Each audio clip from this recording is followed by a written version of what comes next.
BJP సభ్యత్వ నమోదుపై focus పెట్టింది. ఈ క్రమంలోనే నేడు ఢిల్లీలో కీలక సమావేశం నిర్వహించారు.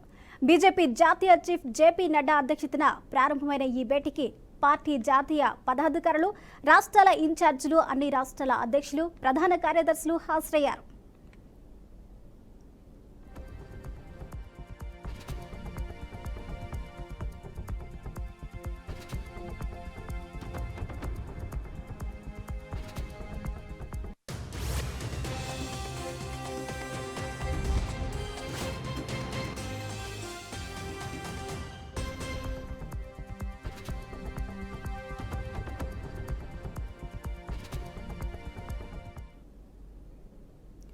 అసెంబ్లీ ఎన్నికల్లో 8 స్థానాలతో గతంతో పోలిస్తే మంచి ఓటు శాతం దక్కించుకున్న కాషాయ పార్టీ పార్లమెంటు ఎన్నికల్లో ఎవరు ఊహించని విధంగా 8 స్థానాల్లో విజయం సాధించింది.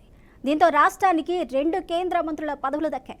అలాగే 2024 లోక్సభ ఎన్నికల్లో గెలిచిన 8 స్థానాలతో పాటు పలు పార్లమెంటు సెగ్మెంట్లలో 2వ స్థానంలో బీజేపీ నిలిచింది. దీంతో 2029లో అధికారంలోకి రావడమే లక్ష్యంగా చేసుకుని బీజేపీ వ్యూహాలు పన్నుతుంది.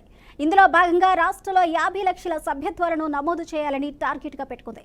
కాగా ఈ బీజేపీ సభ్యత్వ నమోదు దేశవ్యాప్తంగా 5-6 నెలల పాటు కొనసాగనుంది.